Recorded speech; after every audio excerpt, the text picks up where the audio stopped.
1988 թվականի դեկտեմբերի 7-ին Շիրակամուտ գյուղում գրանցվեց 10 բալ ուժգնությամբ երկրաշարժ։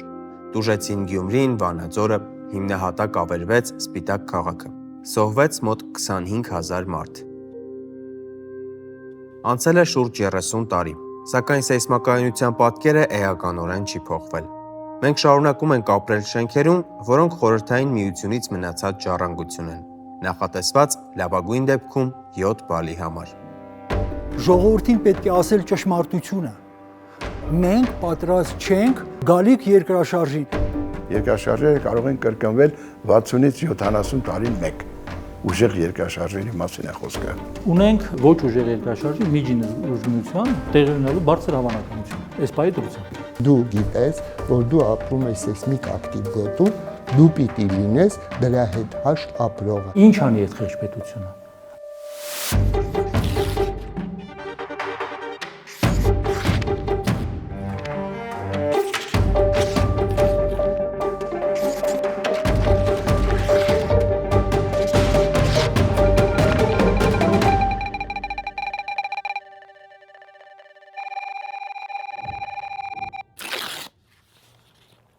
Մեր ոտքերի տակ երկրի արտաքին շերտն է։ Այն ունի մոտ 100-ից 200 կիլոմետր հաստություն և բաժանված է մասերի։ Մասերը կոչվում են սալեր։ Այդ սալերը շարժվում են, բախվում իրար և դրանից ահռելի էներգիա է կուտակվում։ Անդրկովկասից ներքև արաբական սալն է։ Հիմա այդ արաբական սալը շարժվում է դեպի հյուսիս։ Իսկ հյուսիսային բլոկում ունենք Եվրասիական սալը։ Եվ Հայաստան տարածաշրջանը, Կովկասը, Հայկական լեռնաշխարհը գտնվում են այդ երկու սալերի արանքում։ Արդյունքում առաջանում է կոլիզիայի գոտի, այսինքն գոտի, որտեղ անընդհատ են լինելու երկրաշարժերը եւ այդպես էլ լինում է։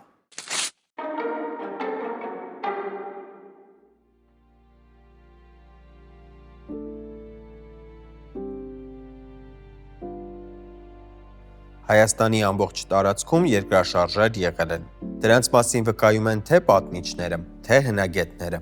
Անցած դարում ավերիչ երկրաշարժեր են եղել Զանգեզուրում, Լենինականում, Սպիտակում։ Երկրակեղևի սալերի տեղաշարժից առաջացած էներգիան կուտակվում է և երբեմն դուրս է գալիս երկրի մակերևույթ խզվածքների, այսինքն չերևացող ճեղքերի միջով։ Սա Հայաստանի խզվածքների քարտեզն է։ Թույլ ու միջին ուժգնության երկրաշարժեր մեր երկրում պարբերաբար են գրանցվում։ Խորհրդային միությունը շինարարության համար 7 բալն էր վերցրել որպես նորմ։ Այն հիմնավորմամբ, որ Հայաստանի տարածքում դրանից ուժեղ երկրաշարժ չի կարող լինել։ Սպիտակի երկրաշարժն ապացուցեց հակառակը՝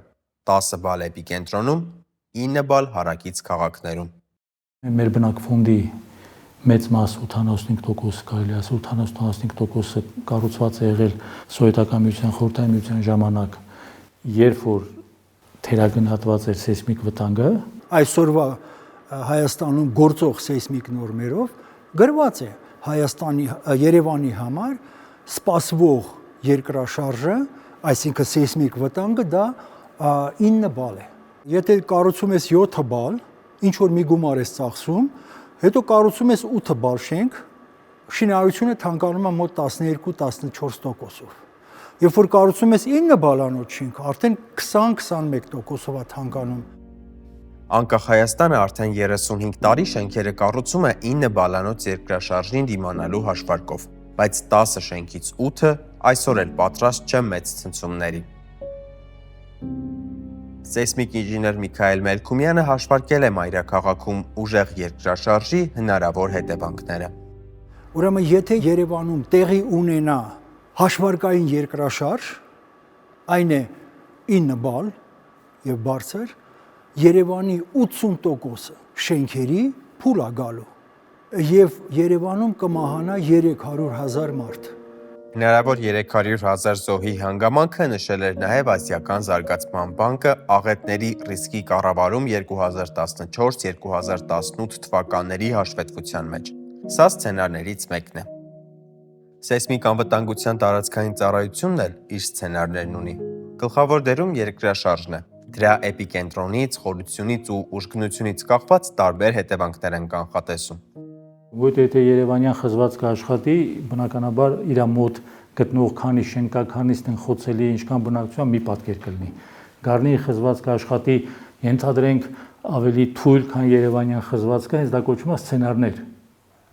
2013-ին հայ-ճապոնական համատեղ հետազոտությունն էլ ցույց տվեց, որ երկրաշարժի ուժգնությունից կախված կարող է լինել 11,000-ից 78,000 զոհ։ Շենքի շահագործումը, շենքի դիրքը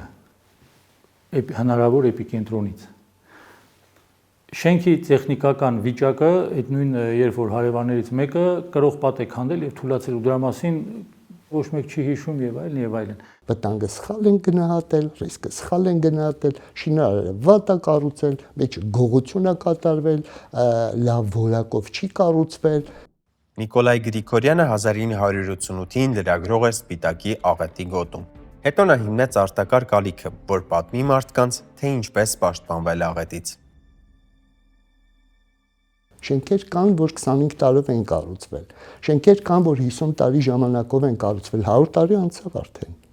Ցանկացած շենք գոյատևման ընթացքում 30 եւ ավելի տարի ընթացքում 1 բալ առաջանում է սեյսմիկ դեֆիցիտ։ Տվյալ շենքը կորցրեց 30 տարում 1 բալ։ Բալ կորցնելով շենքերը դառնում են վթարային։ Վարդաշենում 2 այդպիսի շենք կա։ Տարիների ընթացքում դրանք մաշվել են։ Համար 68 շենքի պատշգամբները հերթով քանդվում են։ Հանրակացարանը կառուցվել է 1970 թվականին։ 1990-ից այնտեղ ապրող Ռիմաթ Հալանչյանը հիշում է, ինչպես շենքը ստացավ վթարայնության 3-րդ կարգը, այնուհետև 4-րդը։ 6-րդ տարին է, որ 4-րդ կարգի վթարայինը հաստատվել, մենք բոլոր փաստաթղթերը ունենք, ու այտենց մինչև առեսօր մենք պայքարի մեջ ենք։ Բնակիչների պայքարը հասել է քաղաքապետարան։ Լավ լուրի են սպասում, որ տեղափոխվեն նոր բնակարան։ Մինչև այդ սեզոնային ձնհալն ու անձրևաջրերը լցվում են շենքի նկուղային հարկեր։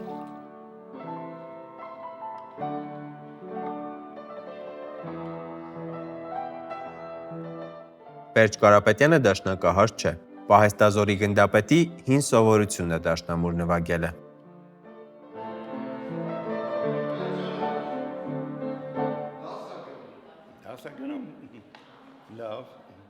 Առաջի երկրորդ վթարայնության աշճանները դրանք համարվում են թեթև վթարայնության աշճաններ, կարելի է կոսմետիկ վերանորոգման միջոցով դրանք իրականացնել, երբ որ կորցնում են իրենց ամրության 5-ից մինչև 10% թեկուզ։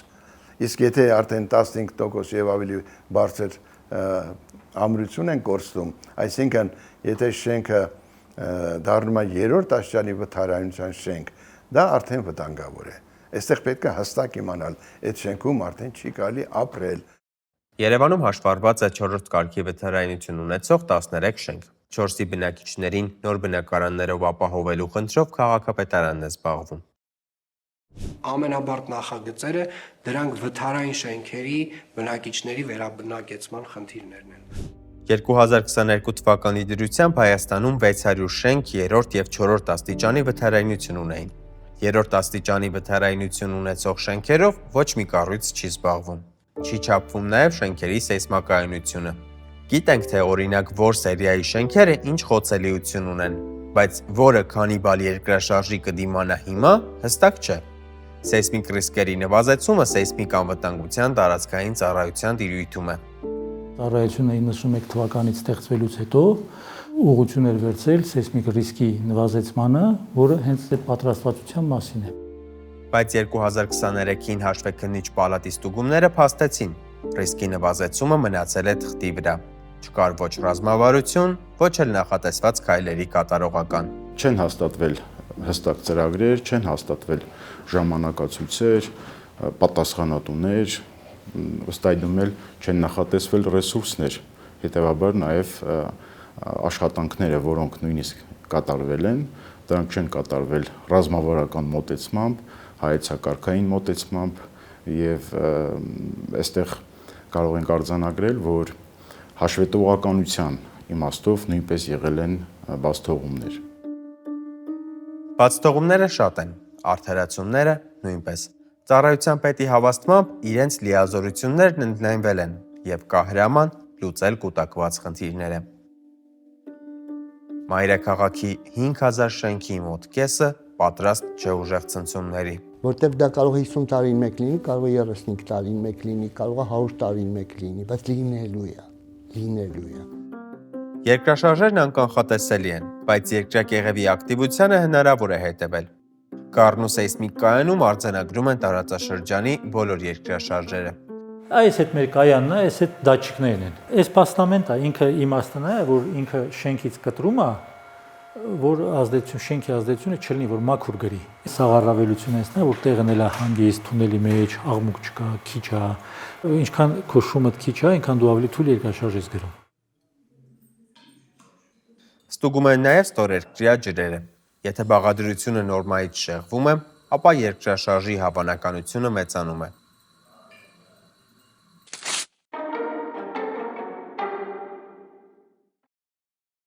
Դասեր չենք քաղել։ Անգամ աղետից փրկվածներն են անլուրջ վերաբերվում վտանգին։ 2000 թվականներին ես երբ որ արտակարգ իրավիճակներում ինձ վարչապետը ուղարկեց Ախուրյան, այնտեղ դպրոց պետք է ընդունեին, զարմանալի որ այդ նույն մարդիկ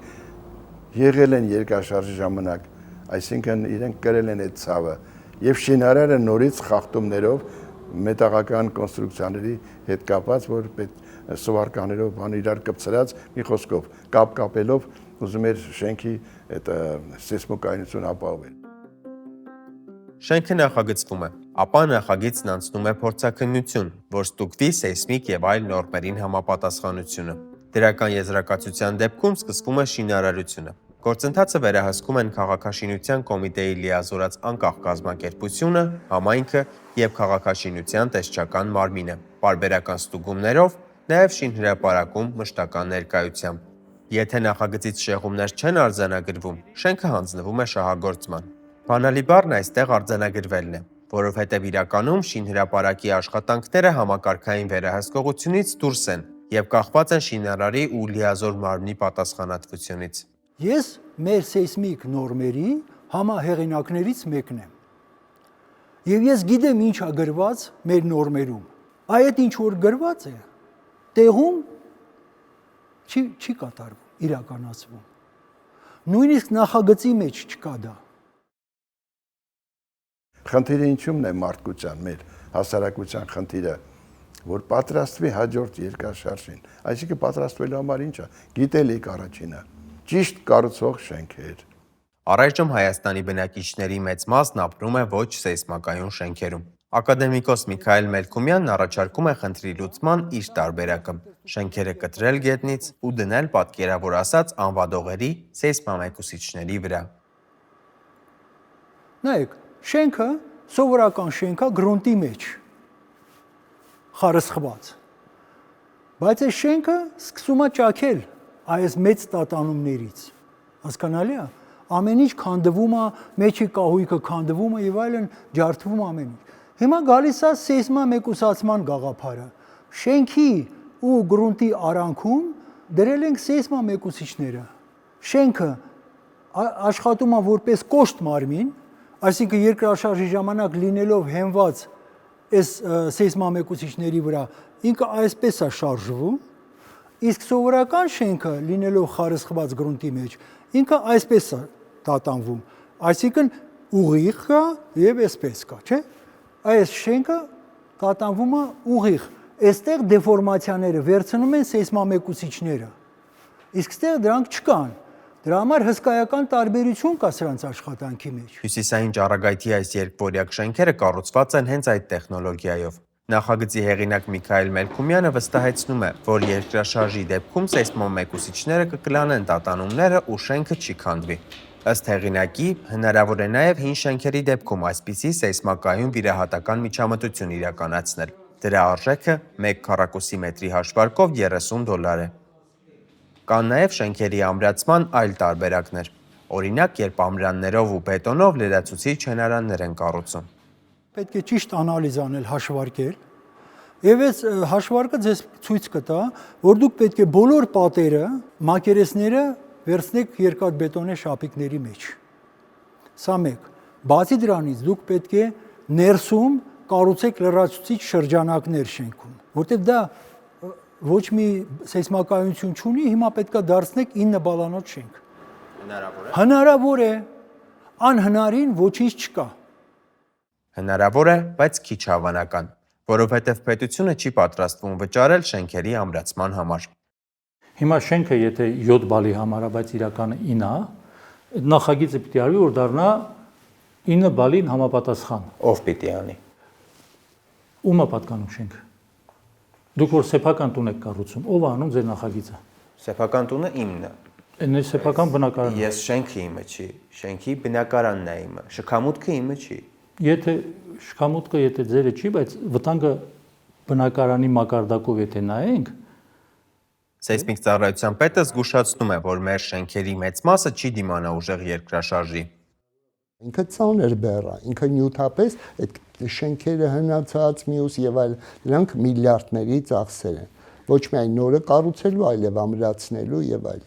Բայց այդ բանը պետքա սկսել, որովհետեւ ինչքան հետ գցես, այնքան ավելի են հնանում, ավելի դժվար է դառնում։ բայց երբ որ քաղաքապետարանը գալիս է, ենթադրենք խնդիրները, ասում է ժողով ընտրություն կլինի կամ չեմ նախկինի, ժողովուրդ ինչ անենք, ասում են դե մի բիսեդկա դրեք, ասֆալտ արեք։ Քանի տոկոսն ասեք, սեքսուալիզացիան բարձրացում արեք կամ շենք ուժեղացրեք։ Ինչ անի պետությունը, ես այդ չեմ հասկանում, եղբայր։ Ասում են, որ չի դիմանա, որը մեկը կոծկում է, որ չի դիմանա։ Ասում են բարձր խոցելիությունն ենք, Ժորժ ջան։ Ռիսկը մեծ է, որ չի դիմանա, չէ՞։ Եթե դու ուզում ես բնակչի վրա թողնել որոշակի հարկ սահմանի եւ երկրի սեյսմիկ անվտանգության խնդիրը հանգիստ ձևով լուծի։ Բայց նախ հասկացի քեզ ինչ է անհրաժեշտ։ Քո երկիրը, այսինքն սեյսմիկ անվտանգ դարձնելու համար։ Ինչ պիտի անես։ Դա մի հատ գնահատի, հասկացի գումարը, ոչ թե պատասխանատվությունը միանգամից շենքի բնակչի վրա, որը ոչ այդ գիտակցությունը ունի, ոչ այդ պատասխանատվությունը ունի, ոչ է պատկերացումը։ Քաղաքացին ապրում է իր ամենօրյա հոգսերով ու չի էլ ուզում պատկերացնել երկրաշարժի հնարավոր հետևանքները։